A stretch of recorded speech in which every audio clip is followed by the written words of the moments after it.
ప్రియమైన తెలంగాణ ప్రజలందరికీ వందనాలు. గౌరవనీయులైన పవన్ అన్న గారు, మీరు ఒక నటుడుగా, గద్దరన్న అభిమానిగా తెలంగాణ ప్రజలు ఎప్పుడు మిమ్మల్ని గౌరవిస్తానే ఉంటారు. కానీ తెలంగాణ ఆవిర్భావ దినోత్సవం రోజు మీరు మాట్లాడిన మాటలు ఒక తెలంగాణ ఆడబిడ్డగా నేను ఖచ్చితంగా ఖండిస్తున్నాను. తెలంగాణ సినిమాల్లో యాక్ట్ చేస్తే రాలేదు, తెలంగాణ పొత్తులకు పోతే రాలేదు, తెలంగాణ పైసలు వంచితే రాలేదు, తెలంగాణ లాబీలు చేస్తే రాలేదు. తెలంగాణ పోరాటం ఓ సాయుధ పోరాటం. తమ రక్తం చిందించిన గడ్డగా నిలబడ్డ తెలంగాణ బిడ్డల త్యాగాల పోరాటం. తెలంగాణ ఒక ఆత్మగౌరవ పోరాటం. ఎవరిని ఒక బాధ పెట్టకుండా, ఎవరిని హింసించకుండా తమను తాము ఆహుతి చేసుకున్న శ్రీకాంత్ చారియే సాక్ష్యం. తెలంగాణ పోరాటం ఒక సాంస్కృతిక యుద్ధం.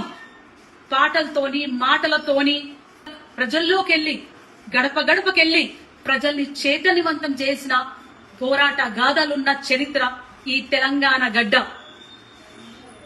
మా భూములు మావి, మా నీళ్లు మావి, మా పాలన మాది అనే ఒక నినాదంతో పల్లె పల్లె, గడప గడప త్యాగాలు చేసి సాధించుకున్న పోరాట గడ్డ.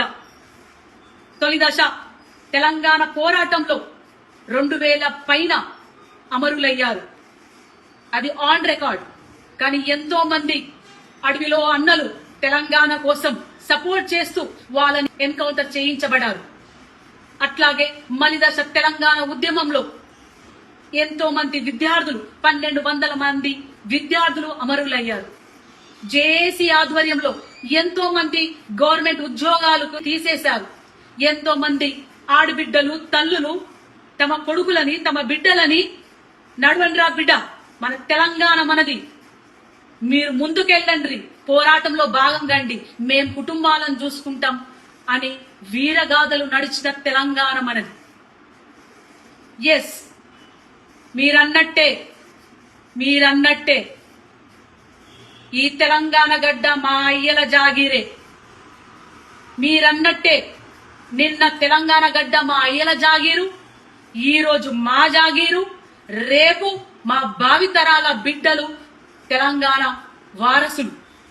ఇది మా గడ్డనే, మా తెలంగాణ గడ్డనే, మా త్యాగాల గడ్డనే అని తెలియజేసుకుంటూ జై తెలంగాణ, జోహర్ తెలంగాణ అమరవీరులకు.